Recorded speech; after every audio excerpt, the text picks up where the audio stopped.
Well, good afternoon, and welcome to our media availability session this afternoon. We're glad that you have joined us with the National Federation of State High School Associations. The Nfhs is certainly the national leader and advocate for high school athletics and performing arts programs, and just finished our centennial celebration. We've been at this 100 years, and we serve 51 state associations and more than 12 million student participants nationwide. Throughout the years, the writing of playing rules for 17 sports has been our main source of devotion to high school sports, and we've also are involved in online education courses for high school coaches, officials, parents, students, and others. Today, Karissa Niehoff, the Executive Director of the National Federation of State High School Association, will be addressing a number of key issues going on in high school sports and activities across the country. She's beginning her third year as the Director of the Nfhs after 8 years with the Connecticut Association. And just a few housekeeping things as we get going. This session can be recorded on your part, although we will have a recording available upon request afterwards, and you're certainly welcome to live stream in Zoom windows. While Dr. Niehoff opens up our session today with some key topics, please put any questions that you have in the Q&A, and she will respond to those as soon as she finishes her opening remarks. Today, following up on the session that we had about a month ago, as we've had some new developments and the return to play, that will lead off our topics today, and also some discussion about the return to sports when the learning is in a virtual setting. Also want to share some things that the Nfhs is involved with to help out during these challenging times specifically with regards to the Nfhs network and free production units that are available. A specific course that's been developed for coaches and administrators, our COVID course through the Learning Center. And then to share a little bit about the second round results of the Aerosol study, which the Nfhs has been involved with for several months now. Again, my name is Bruce Howard. I'm the Director of the Nfhs Communications and Publications Department, and our team will be involved in carrying out this session. Chris Boone is our Assistant Director, and he'll be directing your questions to Dr. Niehoff as soon as she does her opening remarks. And also Cody Porter, our Manager of Media Relations, and Nate Perry, our Coordinator of Media Relations, will be involved in putting together those questions that you have in the Q&A and getting those answered today. So at this time, we want to welcome Dr. Karissa Niehoff, the Nfhs Executive Director, as she opens up with some of the things that are going on in the restarting of high school sports and activities across the country. Well, good afternoon, everyone, and welcome back if you were able to attend our first media availability session. First, on behalf of all of us at the Nfhs, we want to extend wishes that we hope you are well, your families are well, and that as you proceed with the very difficult work that you do, that you are able to remain well. Thank you. We always have to extend a huge thank you to all media, no matter what media genre you're working in. It's been so critically important that information is researched, it's shared, it's communicated across the board nationwide at all levels. And I think more than ever, we've come to appreciate the great work that our media colleagues do. So again, thank you for what you're doing, and thank you for joining us today. As Bruce mentioned, we'd like to do a review of 5 significant topics today, but certainly welcome your questions regarding those topics or anything else that may be on your own desktop or important in your area of work. If we exhaust the time of the session today, you have contact information for our colleagues. Feel free to reach out to our office at any time with your questions. We're happy to set up interviews, conversations with you individually, or communicate simply via text or email. So first, we do want to revisit the current situation nationally with decisions about returning to activity. You may be familiar with this national map and the various color codes. It has changed some since our last media session. You'll see that the states in blue, which now number 37, have instituted some sort of modification to the seasons and schedules. You'll see the states in gray that have not issued any significant changes. Now, by significant, we mean delay that's beyond a week or two, or manipulation of seasons, or certainly manipulation of decisions regarding sports.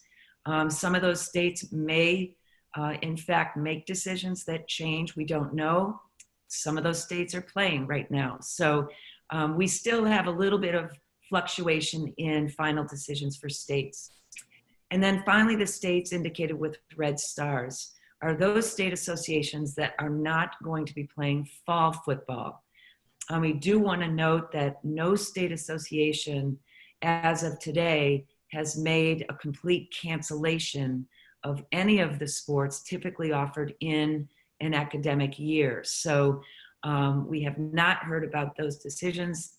At this time, all state associations have the intent to implement each of their sports, although as you well know, some of those typical fall sports like football, winter sports like wrestling, may in fact be moved to later points in the academic year.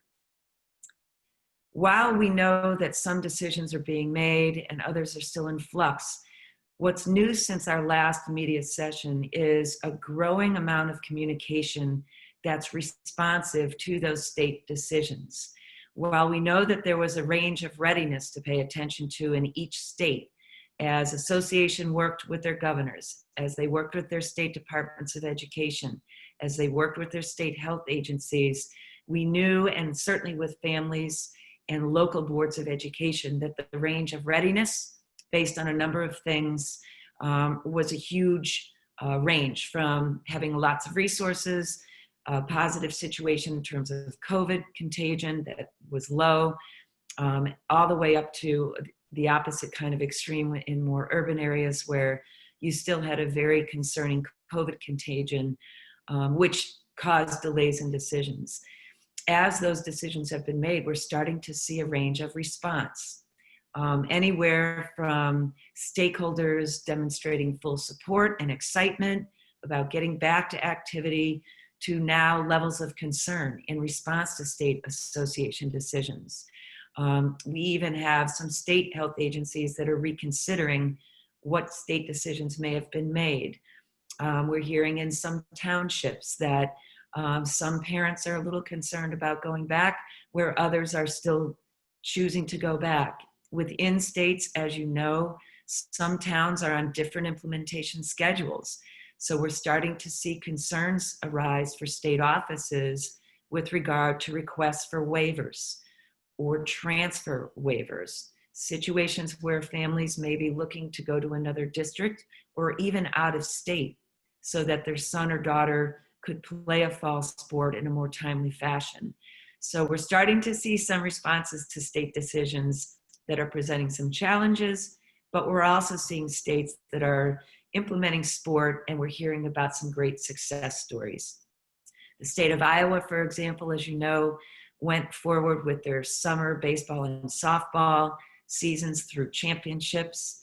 And in my last conversation with Iowa leadership, we were told that it was about 94% of the Iowa schools that actually completed their planned season and went all the way through to some form of postseason play if they qualified.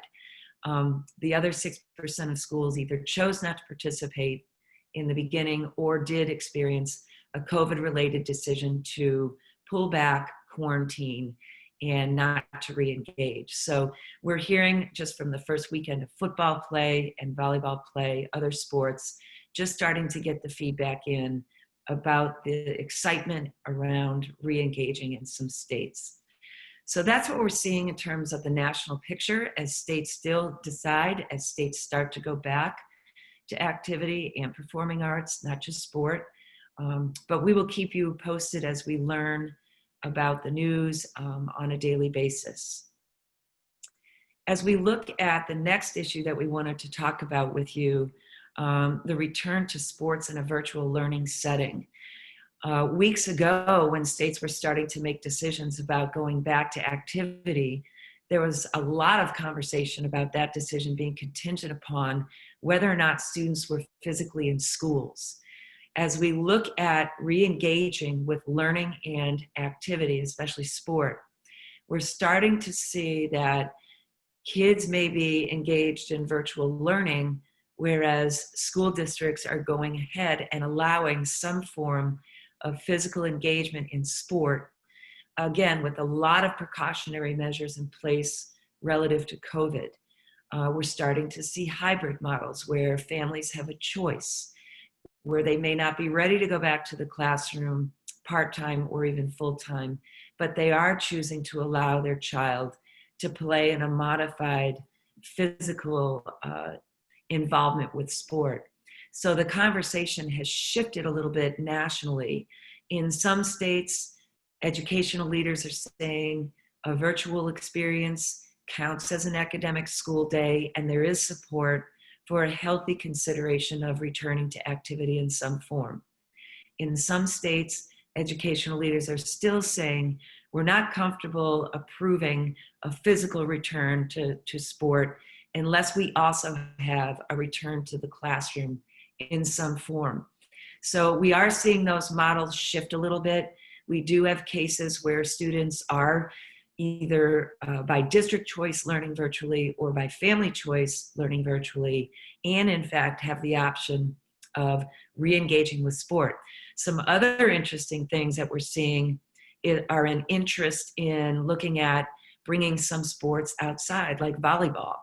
The state of Vermont, for example, is exploring a model where high school volleyball will be played on an AstroTurf field.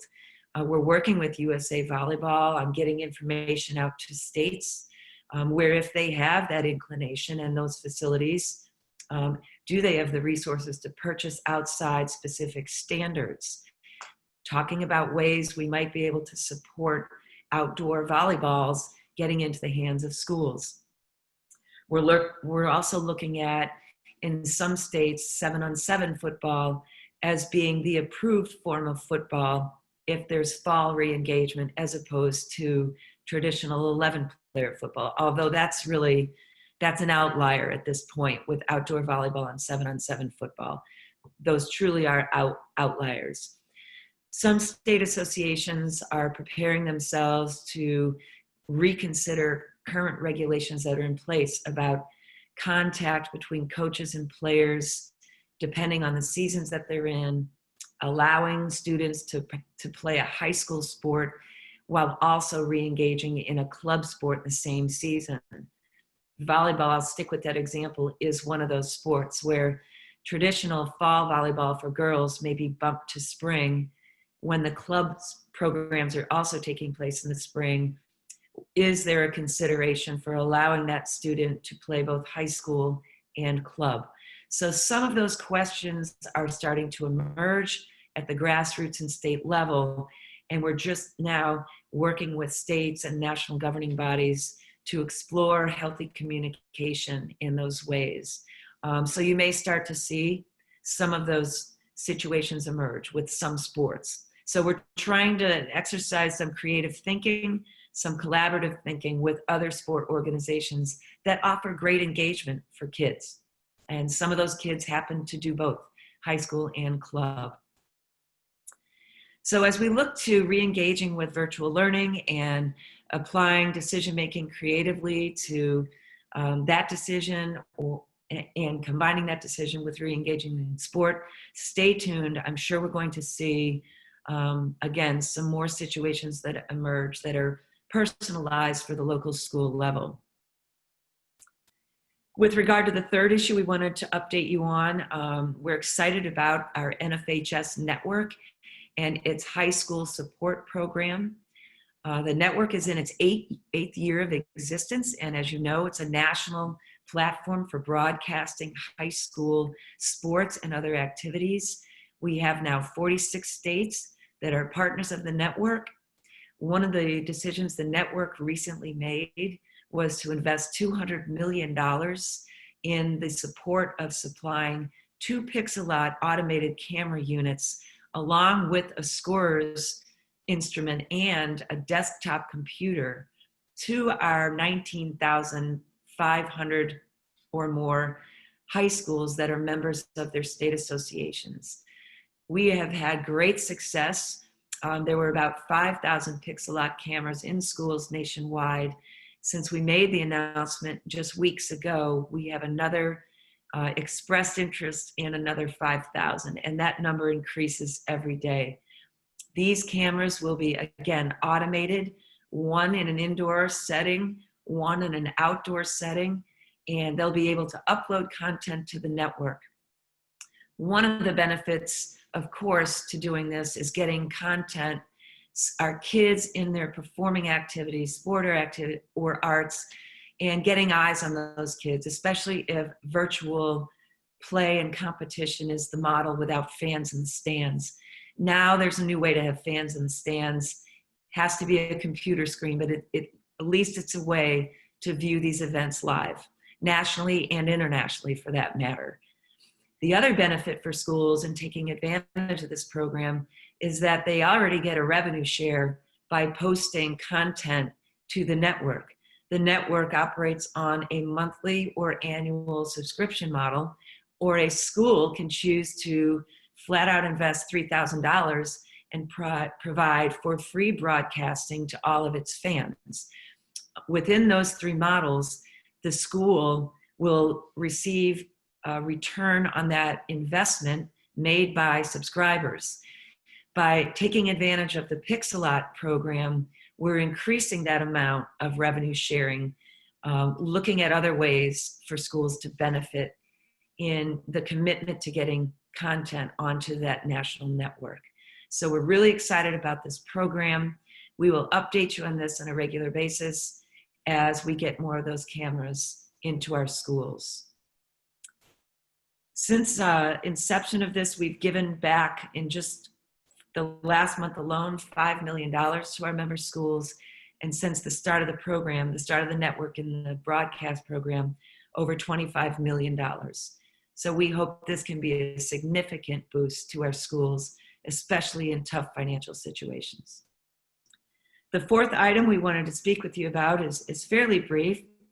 About 2 months ago, the Nfhs Learning Center, which houses nearly 80 online course opportunities, launched the COVID-19 for Coaches and Administrators course. It's a free course, just about 20 minutes in length, and it captures the guidance document, the information there that we released months ago, as well as best practices regarding return to activity, phasing in activity, hygiene strategies, and information that not just coaches and administrators, but even participants and parents would need to know regarding guidance for going back to activity relative to COVID. Since the release of this course, we've had over 100,000 people take advantage of that. If you're interested, we encourage you to go to the Nfhs Learning Center at nfhslearn.com. I know that our staff has provided some resources to all of you. Certainly they're available on our website. If you have follow-up questions for those resources, which are linked in the presentation, feel free to ask. And again, this presentation is being recorded for your benefit. The final area that we'd like to update you on is the 2nd round of findings on this Aerosol study that we are doing in partnership with the Collegiate Band Directors National Association. The actual implementers of this study are at the University of Colorado Boulder and the University of Maryland. We're in the 3rd month of our 6-month study, and we've had 2 rounds now of preliminary results. We are looking at study subjects that are both youth and adult. We're looking at the playing of a number of musical instruments, primarily reed and brass and wind instruments.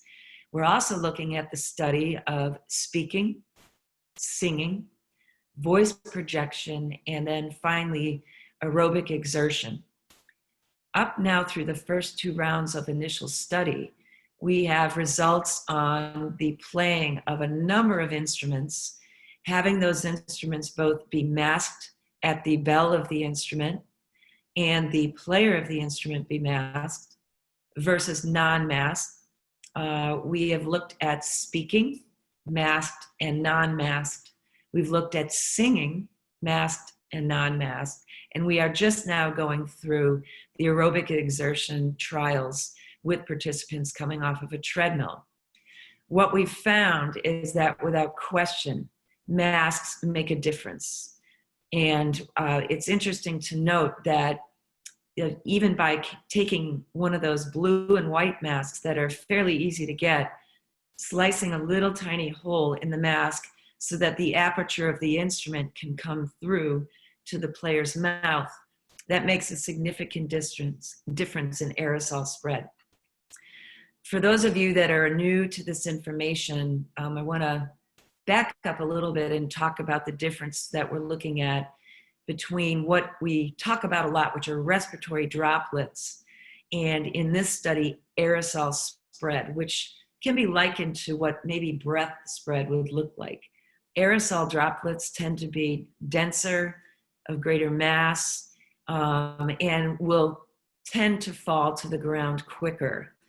What we've noticed and learned is that when our normal respiration and the moisture there contacts a moist surface, we suspect, such as vocal cords or the reed of an instrument, that respiration takes on a finer quality, so to speak, and becomes an aerosol that we really want to explore.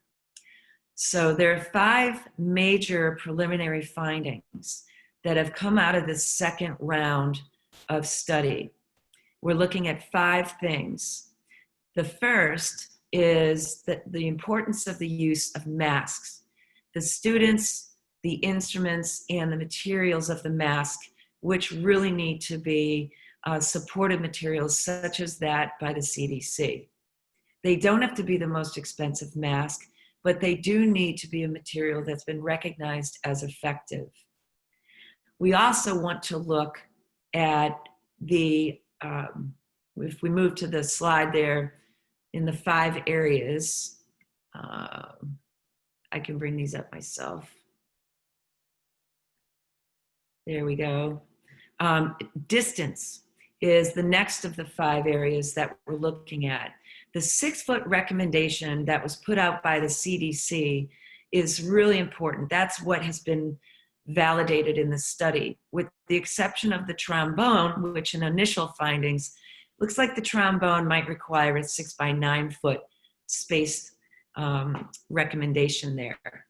This distance applies both indoors and outdoors, and again, the greater distance for the trombone.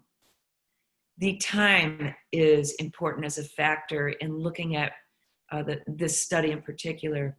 We've found that a 30-minute rehearsal is probably going to be the max in terms of being able to get students out of that rehearsal environment and allow air circulation to begin.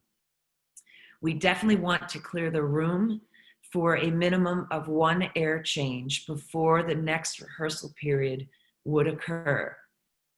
The 4th area of significance is airflow itself. Outdoors is best in any activity.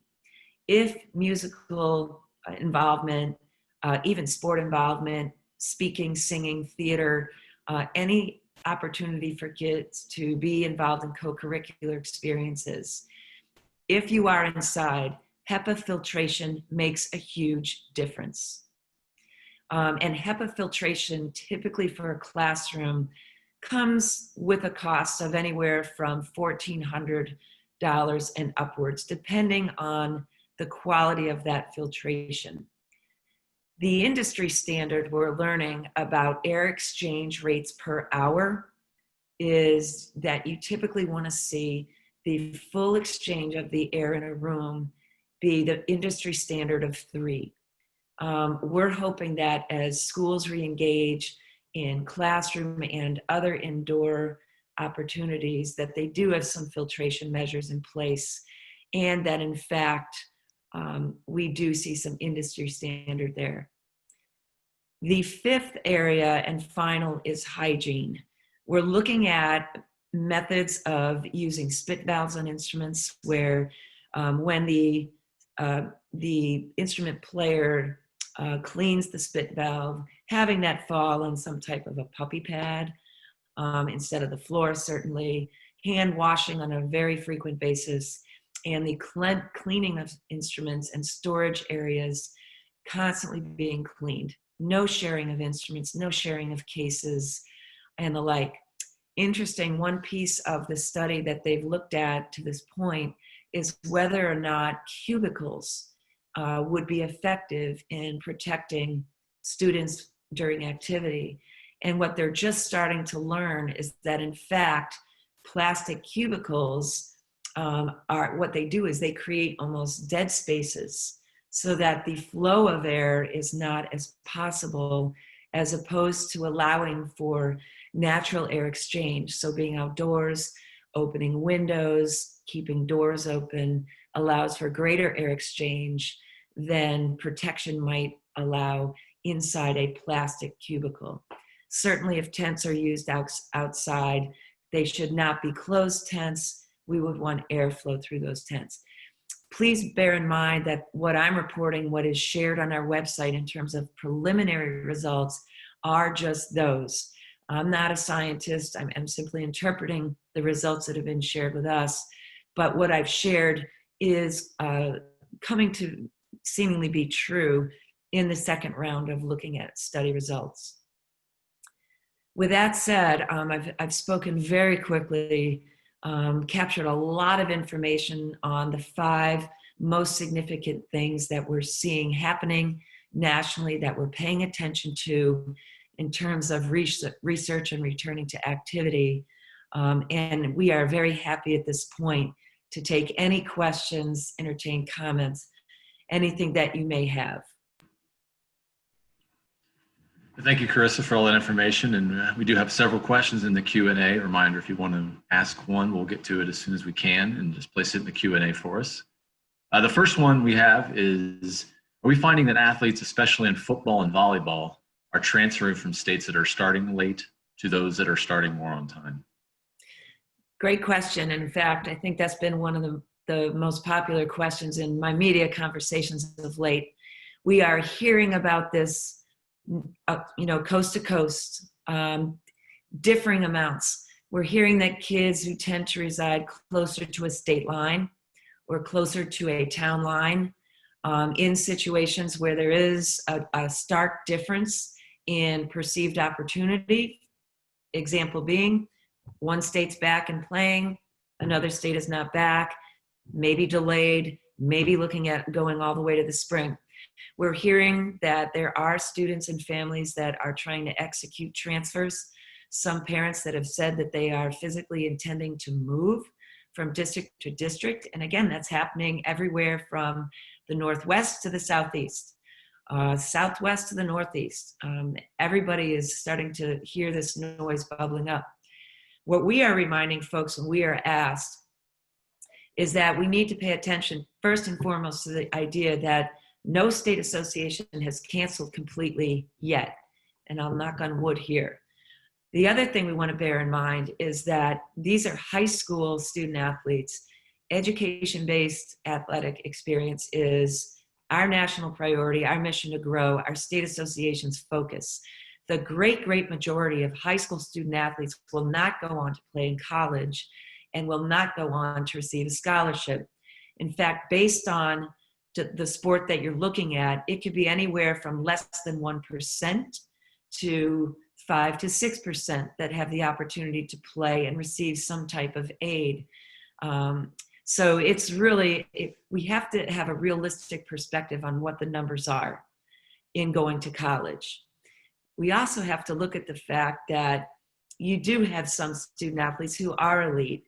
And if it looks as though their elite sport-directed pathway is going to be challenged, there are families that may have a greater consideration for the level of importance of an athletic experience. But again, I'll reiterate that the great majority of student athletes are probably invested in the education experience already where they live. For a family decision to be made right now at this time that they would choose to move simply to be involved in high school sport, we hope that there's complete consideration of everything that comes into play there. We don't know if state associations will be recognizing COVID-19 as one among the list of hardships. We'll see if that happens.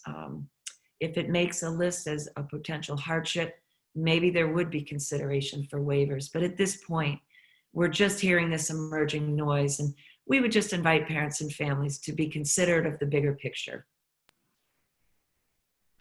Very good. This is a medical question, but what is the NFHS position on whether high school athletes could be required to get a vaccine as condition of competing, and medical guidelines of revealing a positive test of an athlete to a past or future opponent of that team? Two super significant questions, very important questions. And we've had examples of this kind of question before with regard to other infectious diseases, out of tremendous respect for the student age group, their HIPAA rights, and the rights of families. If most of our student athletes in high school are under the age of 18, very different population in terms of how we approach that decision than those people who are 18 and older. This is something we would really have to answer in collaboration with legal and medical expertise about what is required, and certainly pay attention to state statutes, which may differ from state to state. We also have to, with all due respect for one another and the health and safety of one another, have guidelines in place, certainly, for precautionary measures that are required. And then even reporting emergency action plans. We would hope that our students would be, and families, if there was a positive test, would be honest.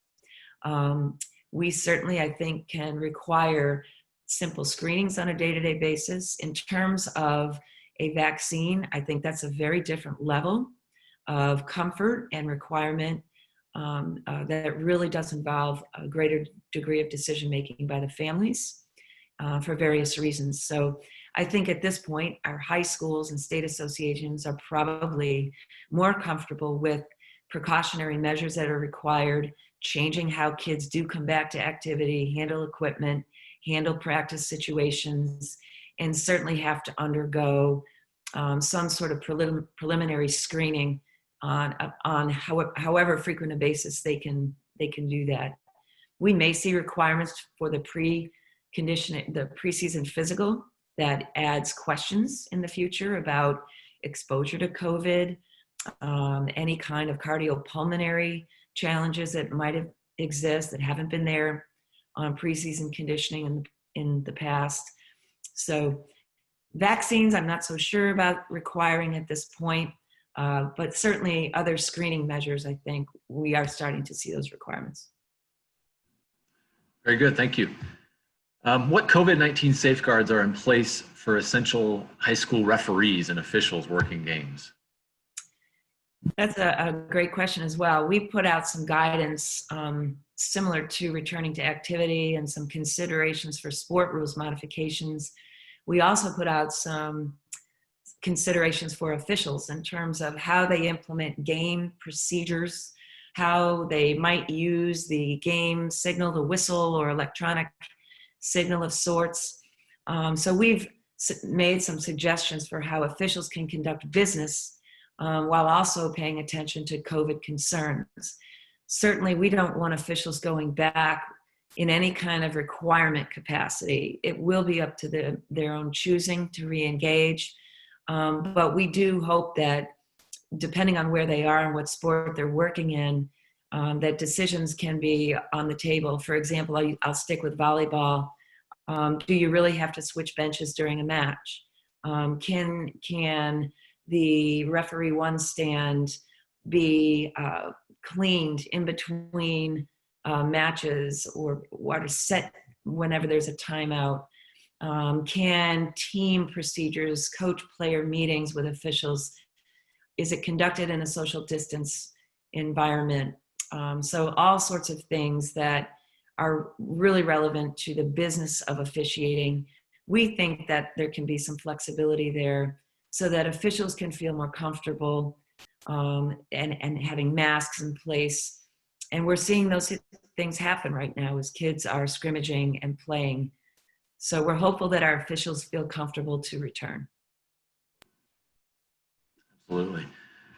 What would be the recommendation for football teams and seasons that are moved later in the year to the spring when weather in February is a major factor? Great question. I would say immediately, coaches need to be engaged with their players right now. If it's only virtual engagement, we hope that coaches and other team support kids, captains, especially captains in a leadership capacity.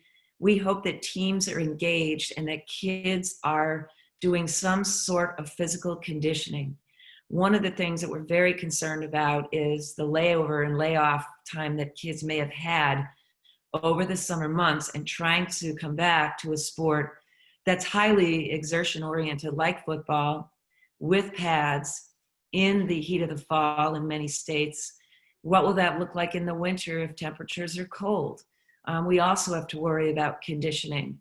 So I would say right now, teams need to be engaged in some sort of physical exercise, some sort of training protocols with kids that keep them football fit. As kids start to engage in preseason, if new weather conditions need to be a part of the education in a preseason way with parents, with coaches, with athletic directors and trainers, what are some of those things? Do they need to have practice breaks where they go inside where it's warm? Are now blankets provided that typically are there at the end of the football season in many states? Are they there up front? Are uniform recommendations provided for kids? New types of uniform supports underneath jerseys, underneath pads? What are all of the different measures that we would have to educate everybody on in a cold environment when they start to re-engage? Fortunately, many of our states have a climate that's friendly year-round, but certainly looking at New England, where we're looking at a number of states going to the spring, capturing everything in the spring, it's cold up there into May and June. So we'd have to look at a lot of education and getting kids involved in activity, football-related activity now. Absolutely. Next question here. With schools that are beginning in the school year in a virtual format, why bring them together to play on a playing field together in team sports like soccer, football, field hockey? So that's one of the key questions, is there's a comfort level around the why. What's important about this? Well, we know for years in research, there's been research about exercise being linked to development of neurons and neural synapses in the brain, and that being connected to improved academic performance. We know that there's research supporting engagement in physical exercise with improved physical confidence, with improved psychological, self-esteem, socio-emotional confidence. So there are physical benefits that bear out in the research more and more about engagement in activity. Bring in a sport-specific activity with the elements of competition, coaching, team camaraderie, and now you've got so many other life skills and attributes that are unique to sport and performing arts even experiences that you don't find in the classroom setting traditionally. Kids need social engagement. Kids need exercise. They need structure. And they need to be re-engaged with their team. They need that piece of their identity, and they need to keep growing in those lessons that sport provide. They need to have fun. They need to have fun. And that's why they play. We also know that the school community, the community at large, misses sports. Learning in a classroom is a different physical environment for safely executing, returning to sport if precautionary measures are in place, social distancing, physical protections, hygienic measures. So the environments may be different. Is there a concern about learning connected to co-curricular activities? Absolutely. And some people are not yet comfortable with offering both at the same time for many reasons. But we know that through research, both quantitative and qualitative, through anecdotal research that's happening even now, and I'll cite the Wisconsin study that it's looking at over 3,000 high school kids who are self-reporting greater degrees of depression, greater degrees of anxiety, feeling isolated, feeling anxious because they're not connected with their peers and their school activities. We need to pay attention to those things. Certainly COVID, absolutely 100%. But as we start to weigh these decisions about when and how, I think it's important to be informed about the other important things that in regards to the student athletes and student participants' health and wellness. And you'll see on your screen a PowerPoint that was reporting on the impact of school closures on the health of Wisconsin adolescent athletes.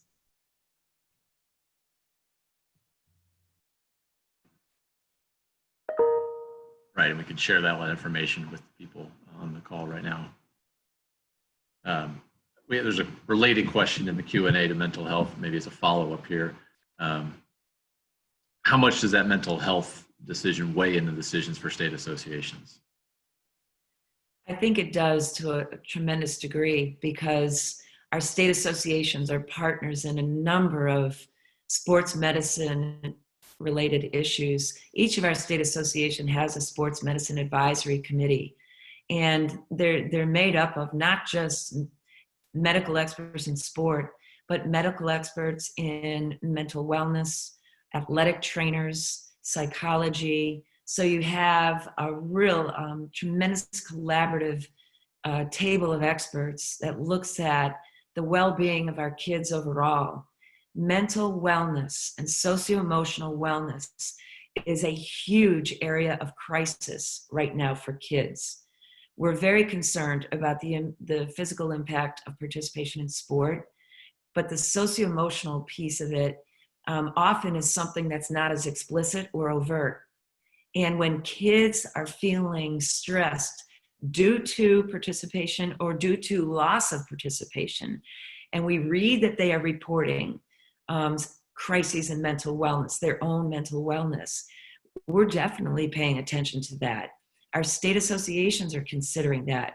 So they're very engaged with their state sports med committees to talk about all of the components of the challenge in returning and the importance of returning. So it's absolutely a priority, along with the actual COVID return challenges. Very good. This question is semi-related to that.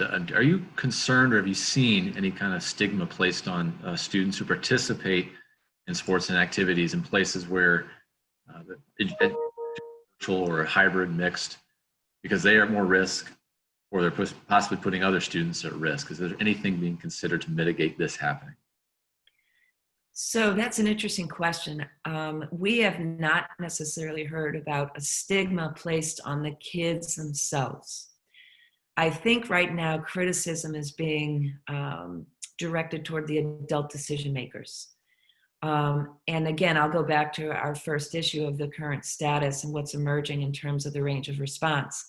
There are criticisms being thrown out to decision makers that have said, yes, let's go ahead, by those that are critical of readiness or their lack of, their perception of the lack of readiness and their own concerns about COVID that are extremely valid. There are critics of those who have not yet made the decision to allow kids to return. Some of that criticism is based on observation of other sport programs that were up and running before high school programs were or are. And I say all this not to share any kind of criticism of youth sport organizations, recreational organizations, or any of our national governing body organizations or our AAUs. But it was fairly obvious that youth sport programs seem to go back to activity in a more traditional way much quicker than high school state association decisions were made. I think for state level decisions, we all knew that you had to be in alignment with the governors, had to be in alignment with state departments of education, state health agencies, because our environment is a co-curricular environment. The second half of the school day, that's what we do. We are not high school extracurricular standalone. Everything we decide to do on a state level is in alignment with the academic leadership. So I think criticism right now and any kind of stigma is being directed at the adults who have made decisions. Very good. This question is regarding a condensed 3-period sports season that many states have taken a look at. Will students have the ability to play multiple sports at one time due to the overlap? I think in the state models where there's a distinct separation of seasons, where you actually have the 3 abbreviated seasons with abbreviated championships, modified championship format, it's going to be a hustle, but with a distinct break in between, kids will be able to compete in 3. There are states that are adopting a 2-season model.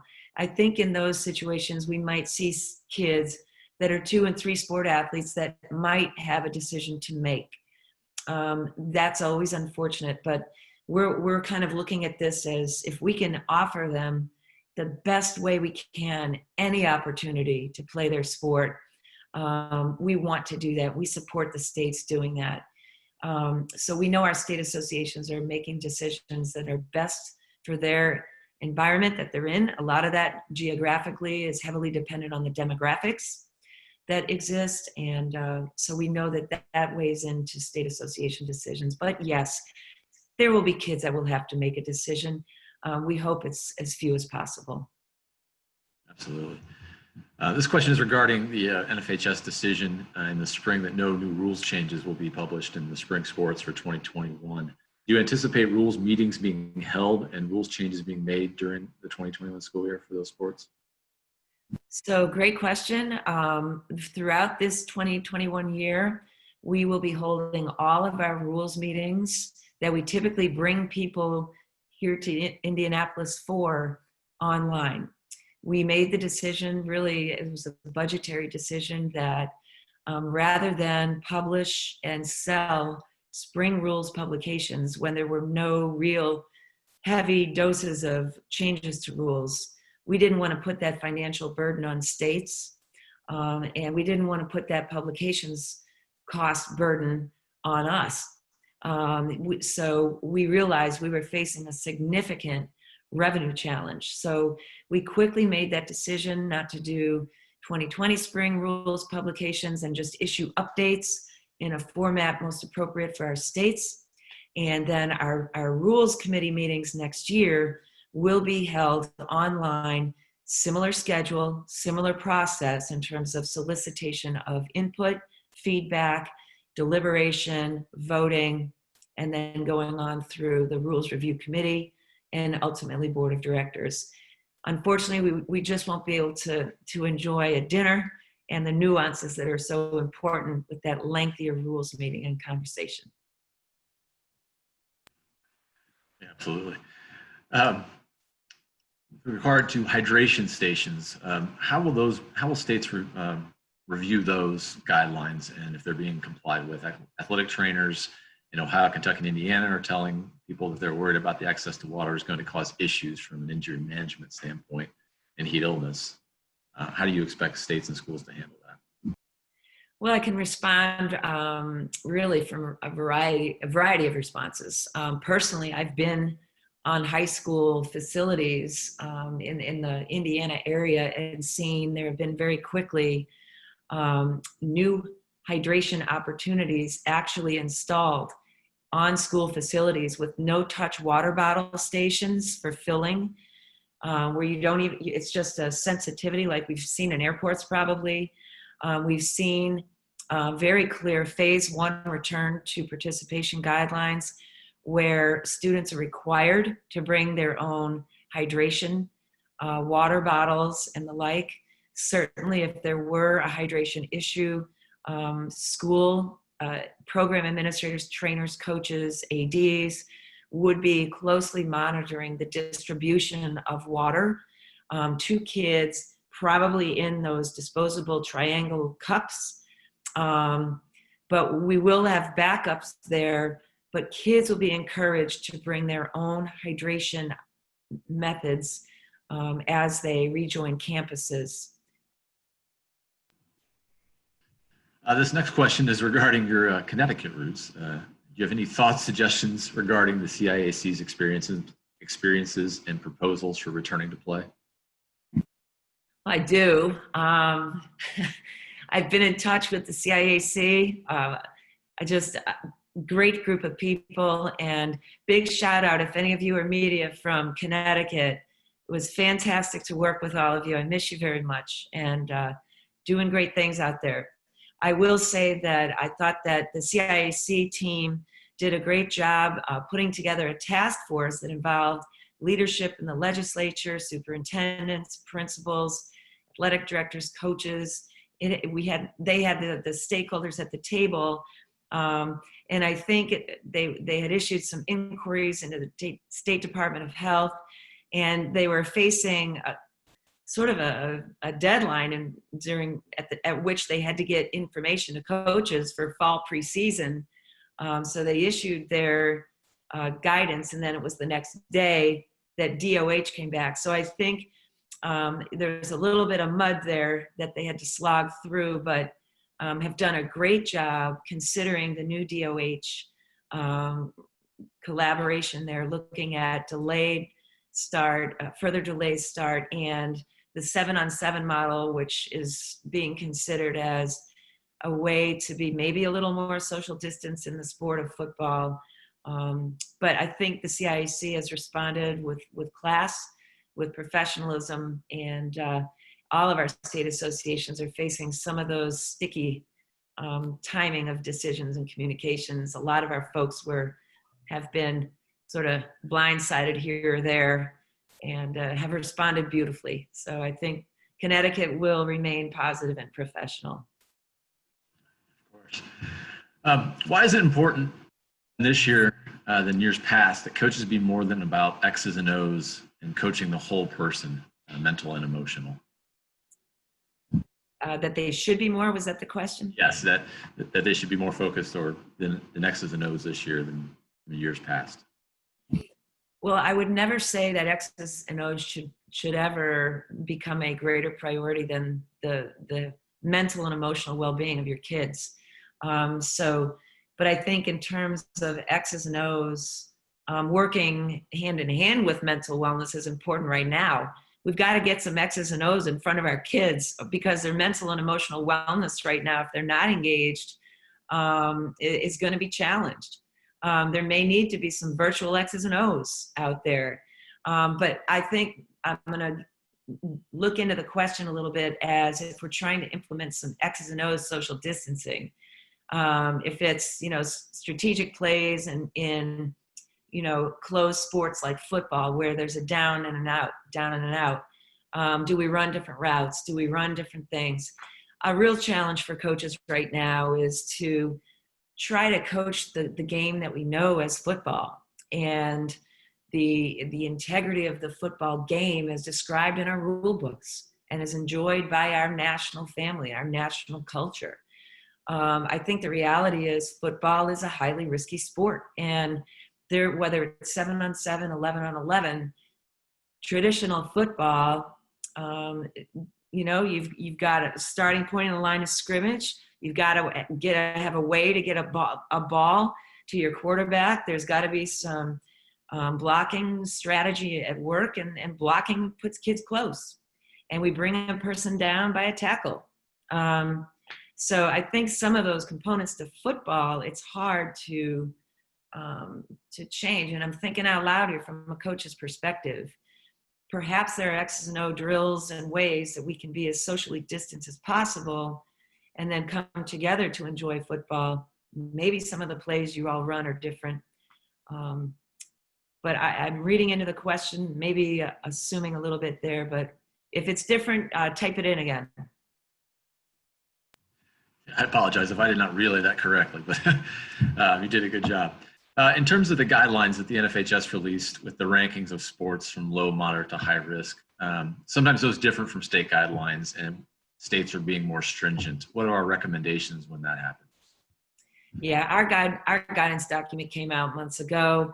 We looked at the USOPC and the tiers that they had developed. We looked at the CDC, other leading research organizations, and our Sports Med Advisory Committee, as you know, issued their guidance. One of the sports that's been a little bit controversial is basketball. We had originally put basketball and some of our field sports in the moderate range, and some folks are saying, well, basketball really, we consider it to be a higher risk sport. So the Federation is supporting what state association guidelines are. For the great majority of what we issued and shared with states was taken and used. And again, states have their own sports med advisory committees. If those committees are more comfortable being more stringent, we support them. And if there's anything we can do to demonstrate support, we stand ready to do that. But there you see in our moderate risk from our document, we have basketball, volleyball, baseball, softball, and some other things there. Thank you for blowing that up. You might see me squinting, a couple of our field sports there. But then you have some sports that I think are pretty legitimately just moderate risk.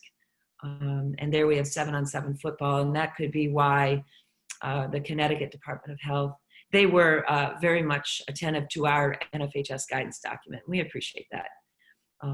So I think they're trying to work collaboratively, bringing in outside recommendations. So we do support states if they view something as more stringent. That's their prerogative. Absolutely. This question is regarding interstate transfers, which we've talked a little bit about. Often those kids that are doing that are doing it primarily for recruiting reasons. Is the NFHS working with the NCAA to make changes to the Division I recruiting calendar to give students in states playing spring football an equal chance of recruiting? You know what, that is a question that we have on our minds all the time. We have weekly scheduled meetings with a great team of colleagues at the NCAA, which began around the June Scholastic events conversation with basketball. I'm in weekly conversations with at least one or more commissioners of Division I conferences. They tend to be smaller Division I because a lot of our high schools and D3 opportunities they're looking at, revenue is a big deal. They're looking at kids going to those D3, D2, smaller D1 programs. But to get to answering the question, as you know, the NCAA recruiting calendar is still in a dead period cycle. Until that dead period is lifted for D1, coaches are not active right now. Kids may be working on their own with their high school coaches about putting together some sort of video resources. We know that can still happen. When it comes to, capturing a kid in the field of play on the court, we hope that there'll be ways that we can do that when the recruiting environment opens up again.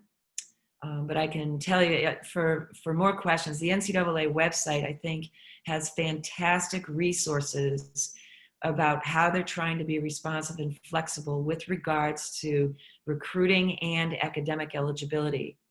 We know that schools who are strictly virtual, kids that are on a virtual curriculum that used to have a second layer of examination to their transcript now will undergo the same level of examination as a traditional in-person transcript would receive. So there's something there.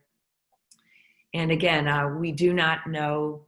The D1 oversight committees have not given us information on when they think recruiting would open up again.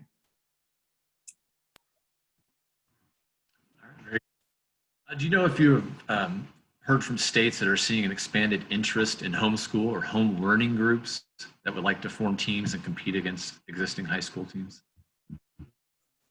Well, I think what we're seeing is an overall increase in virtual learning, really with regard to COVID comfort. In places where they're either forced to be virtual, we're still hearing that their team affiliation is the public high school. Where their kids are hybrid, again, the team affiliation is still the public high school.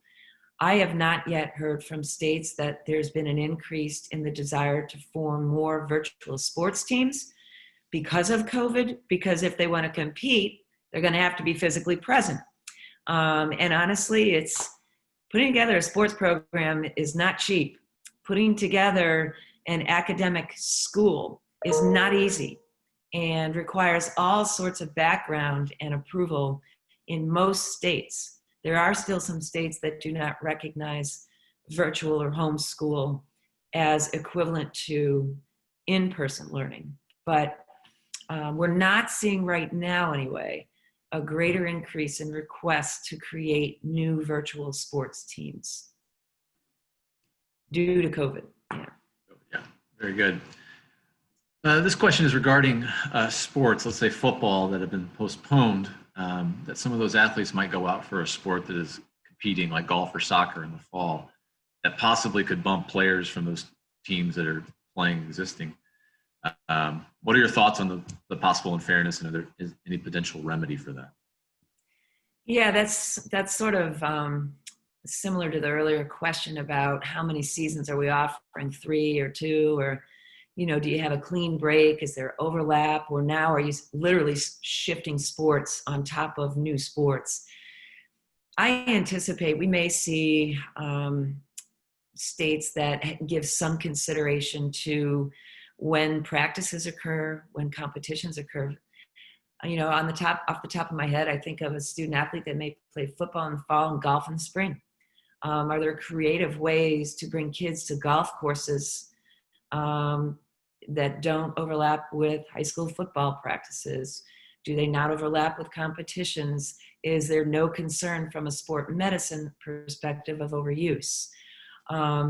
So there are a lot of things that would need to be considered if states look at allowing 2 interscholastic sports at the same time. And some of those things that I just mentioned would be top of the list. Obviously, then our state associations have bylaws and regulations that are member-driven, member-developed. So those are heavily developed by the input of schools.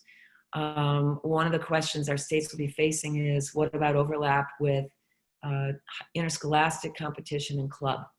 Will they allow that, where in many, many places they don't with the same sport? With different sports, it may not be a problem.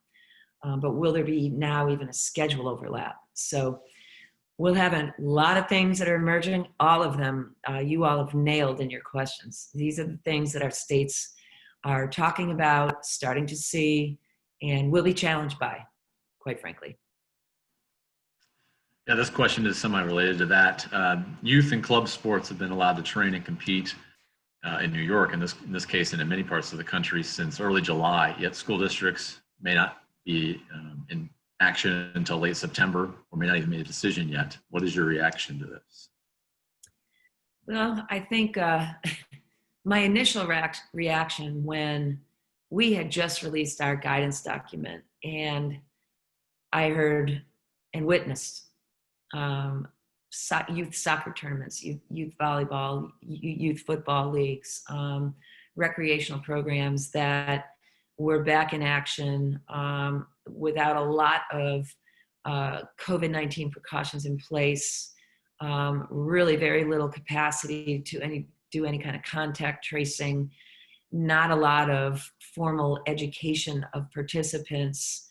A lot of that happened quickly. My initial reaction to that, I'll be honest, was great concern. We don't want our kids to get sick. We know that returning to school and returning to activity, realistically, they will. But I think unless we are as responsible as possible To rush back into this would result first and foremost in higher risk of contagion, and then looking at a risk that you'd have to pull back again and maybe now refrain from activity for even greater amount of time. Especially in some of our urban settings or other settings where the demographics are such that you have young people living with not just parents, but grandparents, the older population. We have to be mindful of who our kids are, who our families are, and what they might be going home to, where they go from activity. So in the beginning, especially, I was a little disheartened by the speed at which some programs got back into action. I think now we're hearing more and more our national governing bodies and the programs that they sanction have those precautions in place. A lot of the youth programs we see are not national governing bodies sanctioned. So I don't know if folks really knew that, but we're starting to see where youth programs there's great oversight. Those programs are educating and preparing. I'm more comfortable with that. And then of course, I'm watching our state associations embrace precautions and embrace collaborative decision-making. Thank you. What advice, if any, are we giving to schools about enforcing mask wearing both on the field and in the stands? If that's the rule, enforce it. That's what we would say. While we don't communicate directly necessarily to schools, we communicate with state associations. But I would say if there's a school or a district or at a state association event, if the requirement is to have masks on, then the masks need to be on, or the person in question is removed from the activity. I do know that for some sports in particular, masks are on participants until it becomes a little bit more aerobically exertion challenged. So masks might need to come off. But if the expectation is coaches are wearing masks, kids are wearing masks, fans are wearing masks, I think it's non-negotiable. You have to enforce that. Thank you. This is kind of a follow-up to that mental health question we had earlier. Basically, he was asking, why is the mental and emotional health aspect of coaching almost more important this year? That's a good question. Well, I think first, a lot of our kids are not engaged yet. In fact, they haven't been engaged in school really since March. And with that comes co-curricular programs. So you're looking at, you're going to be at 8 months by the time they probably go back to school and activity in a lot of places. They probably haven't even been socially engaged over the summer. So not only did they end the school year losing things that they were excited about, their summer was probably very atypical because traditional summer activities were probably not available. Teams, social activities, even employment, doing social things probably were limited. So now you approach the summer feeling a little bit deflated. The summer is probably one that was bothersome for many kids. And now we're looking at starting the school year, which as a former teacher, coach, and principal, was the most, I think, energetic time of the school year because you're fresh, you're back, you're excited, you're re-engaged, there's newness, you're seeing your friends again, and it's just magic. That's why homecoming is still magic. If we're not looking forward to those experiences, our kids, they're losing a huge part of their life that they were counting on, that they thrive on. So that's a big reason why. And the other piece of this is that kids are going to express what they're feeling in different ways. We probably don't need to be as concerned about the kids that talk or the kids that even express anger, frustration, and they're sharing it. I think we need to be really concerned about the kids in the middle that maybe seem a little bit flat, maybe a little bit reserved, maybe a little more reluctant to engage, and just know that kids are going to be all over the place in terms of the damage that's been done and the resiliency that they have, because now we're extending into changing our fall too. So that's, I think, the biggest reason why we really need to sharpen our lenses and pay attention to what our kids and families are saying. Very good. I think we have time for one more here, one more in the Q&A. For states that are allowing, in this case, football practice, I guess, for any practice, but are delaying games, how long should they wait before canceling games altogether? How long should athletes be expected to wait to know what the end game is? Yeah, great question. First part of my answer is I'm not a medical professional, and every area is different, school to school, almost nationwide. So we have to look at a few things. What has been the phase and approach? Has there been a staging sort of process? So in our guidance document, we talk about moving from phase to phase, looking at a 2-week kind of a staging. And we're also hearing now that 10 days to 14 days is a time frame during which, if we see no greater contagion, if anything, a decrease in a community, we can go back to activity, liken that to a sports team or a school environment, individual student. If we see a comfortable span of time without increase, without greater concern, probably moving to that next phase could be appropriate.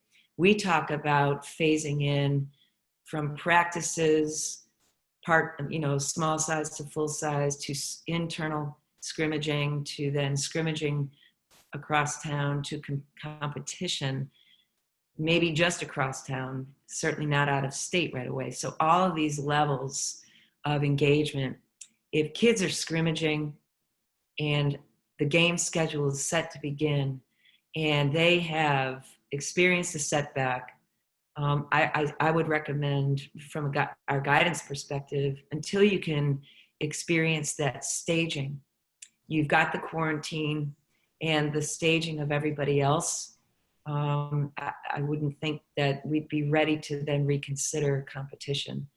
As far as how long you wait, you really have to take it on a case-by-case basis. You may be bumping into the next season if you're waiting and waiting and waiting, and you're losing your competitive season. We hope that that doesn't happen. But again, behind that is trying to keep the kids engaged and safe, and then responding appropriately if we have a COVID situation of concern. Thank you very much, Karissa, for all of your great responses today. And thank you to all members of our media for all your great questions. Obviously, there's much concern about many different issues as schools return to play. And if you have any follow-up questions, we are certainly here to try to help you out. We have our contact information here in front of you. Be sure and contact any of us. We do have we'll have a recording of this shortly. Please, I think you can send that to Chris Boone, and he's has the recording for this, and we'll get that out to you as soon as we get it. In an hour or so, I think, following this, we get it, and so we'll get that right out to you if you'll put that in for us. So we want to thank all of our team here, for Chris and Cody and Nate, and also Andrea Mortimer, who our staff, who helped us out today. And we look forward to having you again down the road here. Again, if you have any questions at all, feel free to reach out to us. And thank you much for your attendance here today.